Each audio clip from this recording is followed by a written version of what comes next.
Hello. Thank you so much for joining us. My name is Wendy Fracchia. I am the groups manager for Morris Murdock Escorted Tours. We are the tour division for Morris Columbus Travel, and we're excited that you found our page that has this recording. We're excited to share with you a very special tour that we're offering this year, 2025, but it is a tour that we do annually usually. And this year, we are just excited to have Tim Taggart as our special guest. Now, Tim, I'm going to let you introduce yourself and the tour in just a minute, but I just wanted to take a second and just say how blessed and thrilled we are that we have been working with Tim, I would say, for close to 15 years, if not more. You were a past mission president in England. And you are just probably one of the most energetic and exciting people I know, not just about traveling, but teaching and the sites and the people that we're going to see. So I'm so excited to have you introduce us to the British Church History Tour that you are going to be presenting this year. And maybe you can tell us about your special guest host that you're going to have on that. Sure. Thanks very much, Wendy. I'm so excited about this tour. British church history is absolutely fabulous, and we just don't know enough about it in the church. We don't talk enough about it, but it is so interesting and so connected to everything. And this is a great year, the Come Follow Me year for Doctrine and Covenants. This is connected very much with our Come Follow Me for this year, and this is a great tour. Peter Fagg, who is our British specialist, is a great member of the church, just superb on British church history, and he will be with us the entire time. Absolutely a wonderful man. I've known him for 25 years or more. Just a great individual, and you'll love him as our British church history expert. Well, I was just going to one of the things I love about Peter is not only is he a specialist church historian for the LDS history there, but he's also a blue badge tour guide. Do you want to explain what that is? Well, so this is the certified, which takes a great deal of work and effort in Great Britain, a certified tour guide, and just he knows everything about everything, British history, and he's a great tour guide. Yeah, not just the church perspective of it, but everything history in all of the UK. Yeah.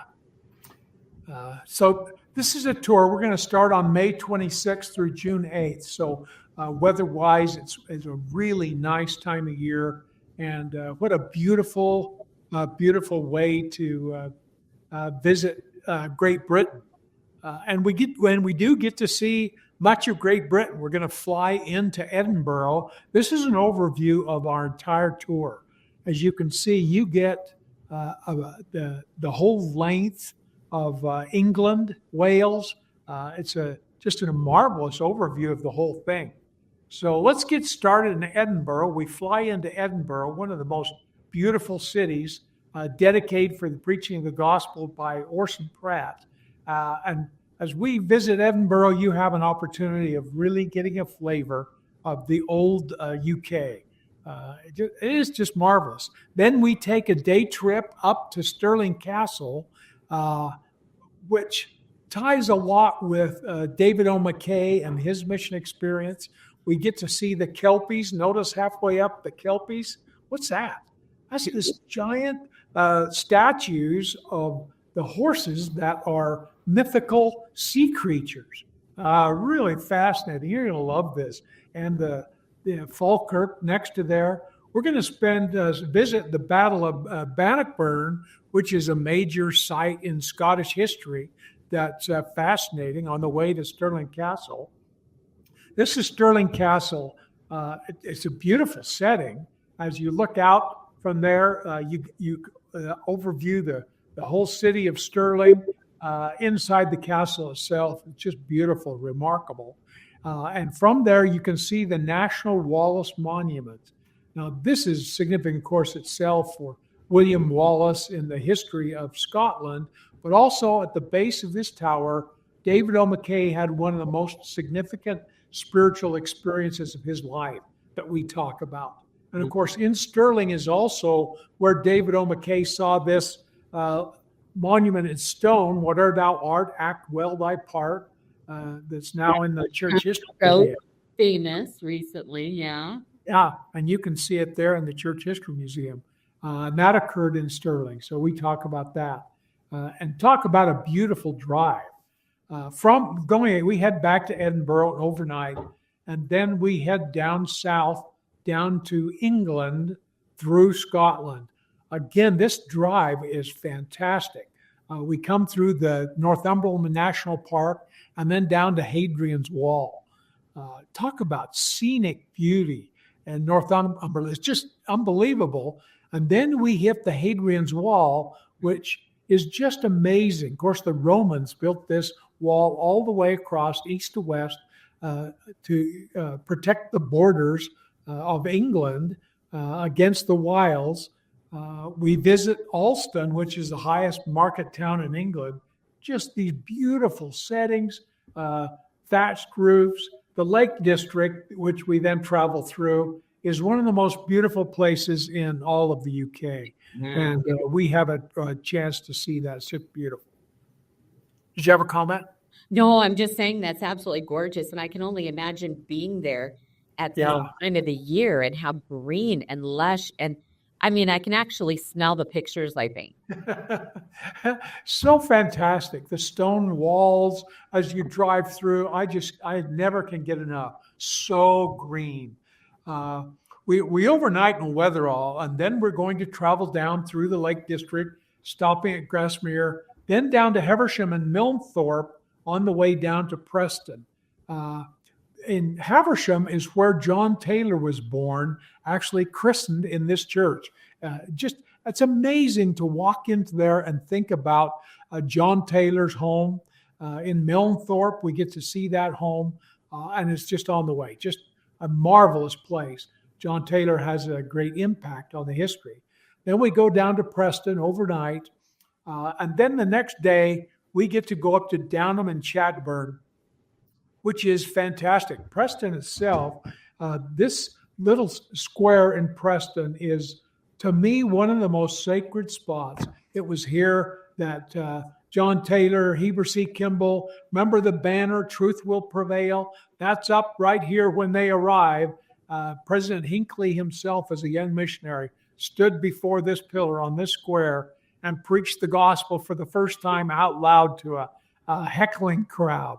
It's just amazing to stand there and think how many of our ancestors were connected to these sites in British church history. And this is the square where that happened. I just think it's amazing. Here's the building in where evil spirits attacked Heber C. Kimball and Orson Hyde with those remarkable stories that we'll share there. Avon Park, which is so beautiful, has several markers for the Latter-day Saints because so much of our early church history happened here, including the first baptisms right here in the River Ribble. And we remember those baptisms. The first British converts were baptized here. A beautiful spot. This is one of my favorite places, this little flat in Preston where President Hinckley, as a young missionary, wrote that letter to his dad, you remember, that said he was wasting his money and he wanted to come home. And his father wrote back and said, "Forget yourself and go to work." What a wonderful story for every one of us. We've all been able to identify with those feelings. Happened right here. One of my favorite little locations. Preston Temple, we actually have an opportunity for an evening session at the Preston Temple that evening. Just a beautiful temple, a beautiful site. And then, as I mentioned, we head up to Downham and Chatburn. This little village of Downham is so remarkable because it has not changed at all since Heber C. Kimball was there in the 1840s. This is a private village, and it looks just like it did. It's just amazing. And the spirit there, this is a painting of Downham, but what a beautiful setting. and Chatburn, which is a neighboring city, Heber C. Kimball was told, do not go up the River Ribble Valley because these people up here will turn you down. They are not good people. And we had thousands of people over the years that joined the church out of these areas that accepted the gospel so fully. Heber C. Kimball said when he first went up there that he had goosebumps the whole time he was there and wept with the Spirit. He told Joseph Smith about this experience, and Joseph Smith said, this is a land that was dedicated by ancient prophets, and you were a fulfilling of their prophecy. Such a beautiful area. The Ribble Valley, its connection to Tolkien and to Sherlock Holmes stories. It's just amazing. You'll love it. It's so beautiful that it just takes your breath away. And it's a memory you won't forget, with Roman forts and the most beautiful scenery. From Preston, we head down to Liverpool and then down to the Potteries, Stoke-on-Trent. Of course, Liverpool and the Albert Docks is connected with so many of the converts from the UK went through the Albert Docks in Liverpool. It's the same. I mean, you can imagine exactly how it was, because so much of it hasn't changed. It's been restored and refurbished, including the Sea Trek monument to the pioneers who left by sea and traveled over to America through the docks here. Mm-hmm. So many of us in the Mountain West had ancestors. Of course, we also remember the modern time Liverpool with the Beatles and the cavern where they first performed, and the Beatles Museum's kind of fun in Liverpool. Some great memories there. We stay overnight in Stoke-on-Trent, which is the Potteries area, which again is so important for church history. So Stoke-on-Trent, from Stoke-on-Trent, we now go down to Birmingham, to Stratford-on-Avon, to the Cotswolds, and then end up in Cheltenham. Stoke-on-Trent itself is known as the Potteries. You can see here the pottery kilns that were so active during this period. When Wilford Woodruff was there in the pottery, there was quite a large congregation of converts. And as he got up to speak in conference, the Spirit whispered to him that he was to leave and to go further west into the Midlands. And he announced right there in conference that this was his last time speaking to them. And Brother Benbow went with him to visit his brother John. So they traveled down from that area down to the Herefordshire area. On the way down there, we're going to visit Stratford-on-Avon, most beautiful little village, of course, with William Shakespeare's birthplace. Just look at that. It is so cool. And also Anne Hathaway's cottage with the thatched roof. This is a part of our Western culture that all of us are interested in. And it's just a fascinating experience. And of course, the River Avon, traveling right through the middle of the city. Stratford upon Avon, it's the village of Stratford on the Avon River. And of course, Avon is actually the ancient word for river. So it's Stratford on the river. And then we go down to the Cotswolds, which is one of the most beautiful areas. It was part of my mission when I was mission president. Just so beautiful and scenic, just takes your breath away. Just a fantastic area. We head down again to Cheltenham for our stay overnight, and then we're going to take trips out from there. We get to go out to the Cotswolds, to Burton-on-Water, to Oxford, to the Blenheim Palace. Next day, we start out with the Blenheim Palace, which is where Winston Churchill was born. Not a bad little cottage. Just amazing. Not a bad cottage at all. Yeah. And then visiting Oxford, which is so significant for, again, the whole of the Western culture.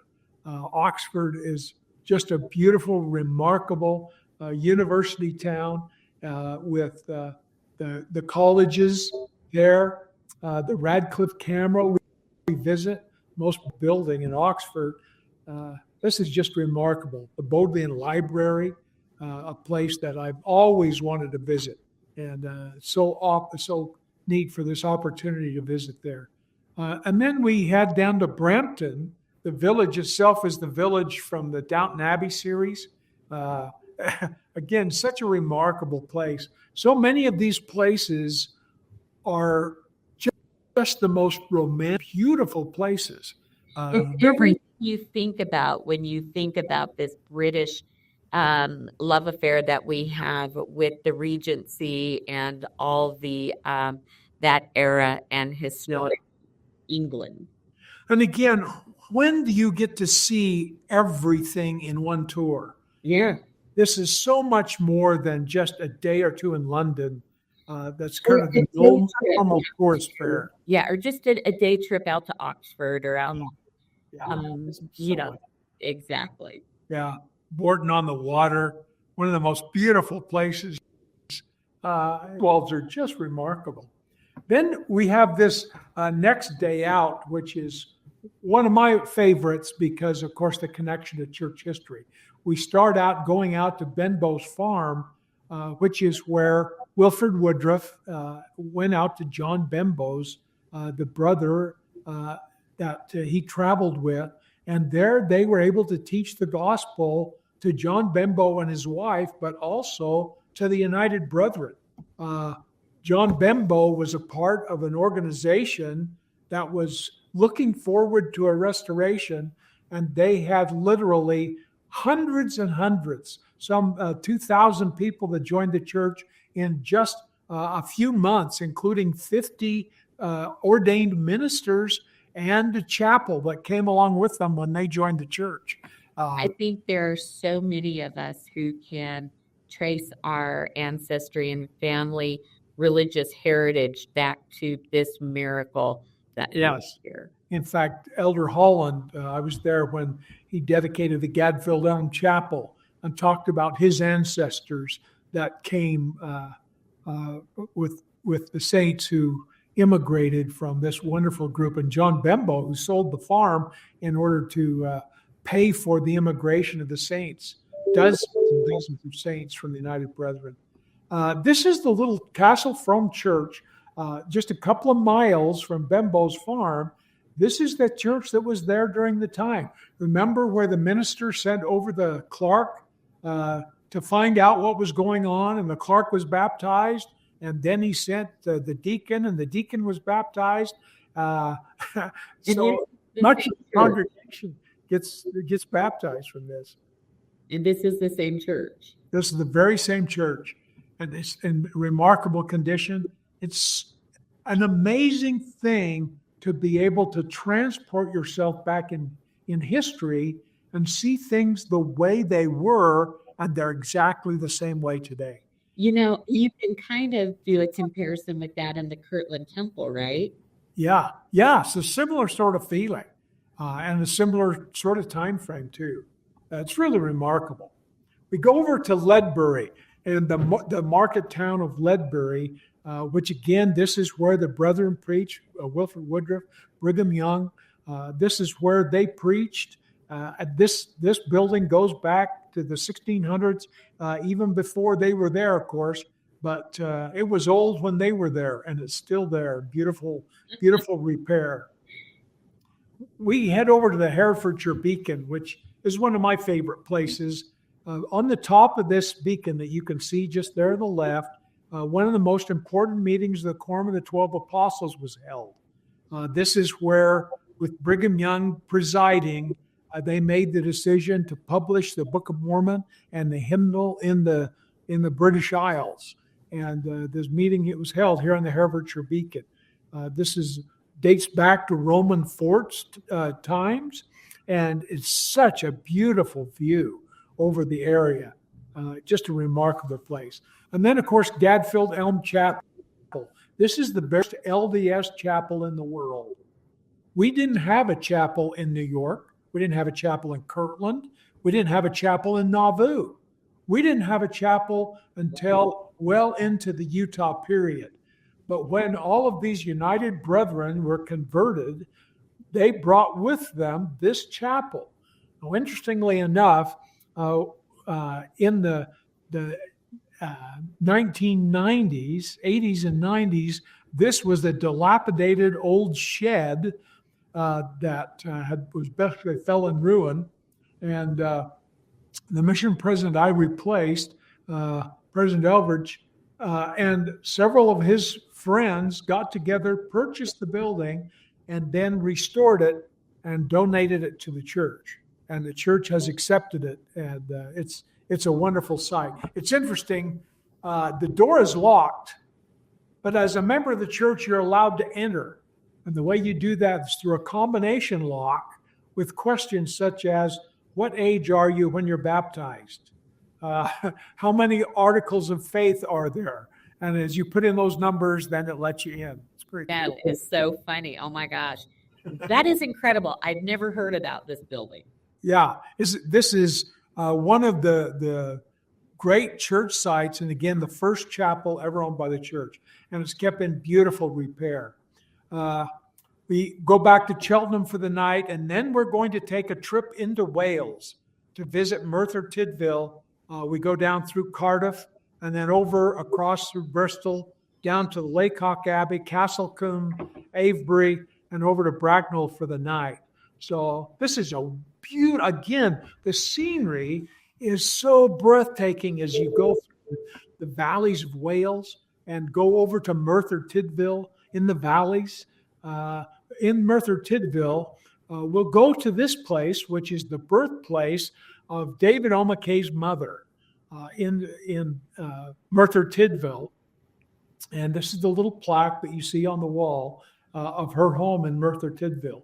And then we go down through the valleys, down to Cardiff, across Wales, over the Severn Bridge, and over to Castlecombe, which is a remarkable place that, very like Downham, looks much the way it did in the 1830s, 1840s. You've seen this in many, many movies of the period.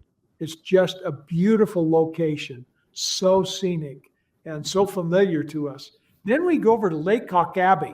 Now, this is one of my favorite places because, again, it's so familiar, having been used in Harry Potter and so many other movies of the period. It's just a really cool place. Everywhere you turn looks familiar. The village itself is just amazing. Don't you love these historic period homes and places? Amazing how preserved the areas are. Yeah. Just how it looks like literally. There should just be a horse coming down the street. It's my wish. Yes. And so many of our ancestors came from this world. Then we head over to the Avebury Henge and Stone Circles. So I've been to Stonehenge many times. This I prefer much to Stonehenge. This village is built right in the middle of the henge and circle. You can see the standing stones in the circle. This kind of a moat thing, which is what they built around the henge originally.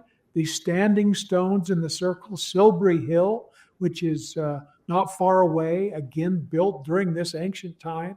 It's just amazing. And then we have our evening over in Bracknell, which is west of London, our place for the night, a beautiful little place. And then we start enjoying the outskirts of London and the sights of London the next couple of days. We have an opportunity to visit the Hampton Court Palace in London, again, remarkable outside of London. And this, I'm so excited. I've never been to Runnymede. This is where the Magna Carta was signed. Oh, wow. And one of the most foundational documents of our Western culture and of the United States. But the rights were foundationally established here. And we get to visit that. In London, we'll visit, of course, Trafalgar Square. We get to see the changing of the guard or the Horse Guards parade at Buckingham Palace. All of those are eventful. We get to go to Westminster Abbey, this incredibly beautiful church that we all are so familiar with the coronations of the kings. Also, St. Paul's Cathedral, one of the more beautiful locations in all of London. What a marvelous experience we pack up and head home from, but just a remarkable experience. Again, we traveled from north to south, visiting all of the most beautiful places in all the UK, and end up in London, and then we fly home. What a marvelous opportunity we have in visiting all of these sites in this church history tour. So, we call it just a British church history tour, but it's so much more than just church history. I mean, those are the highlights, and that's what's motivating people to go, especially this year, again, 2025, where members of the Church of Jesus Christ of Latter-day Saints are focusing on our history and the Doctrine and Covenants. So many significant historical places that you've mentioned that are I just seeing that history come alive and such a wonderful opportunity. I love that as many times as you've done this tour, Tim, there's new places that you've added to this. It's like each time you go, you get to add a little something new and something special that is just going to elevate this tour. So it's Scotland, Wales, England.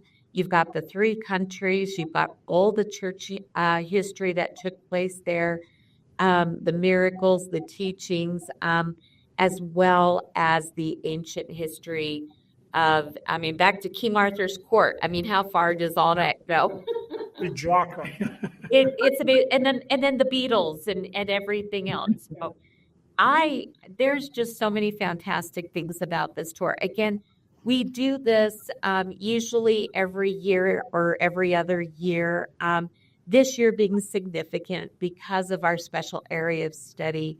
But I can't imagine anybody better doing this tour with Tim than you and your special insights to the area, having lived and served there, as well as getting to work with Peter. So we really hope you've enjoyed this walk through the tour and it got you excited. I think there's still a few spaces left. It is January of 2025. We just finished our big travel expo. There's been a lot of interest.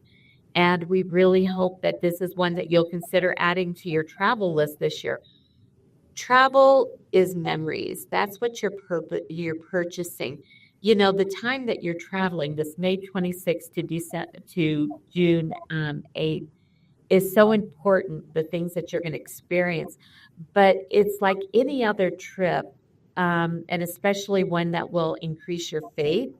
It's one that you will remember every time you study your scriptures, every time you start to bear your testimony or the Spirit starts, speaking with you. I just think that this is a gift you could give yourself and your family. So really, really hope that you've enjoyed this and you'll consider traveling with us. Information's here on the page. Please let us know if this is the year for you to have this experience. Tim, thank you for that wonderful presentation and all you do for our groups. And until next time, happy and safe travels. Thank you. Thanks, everybody.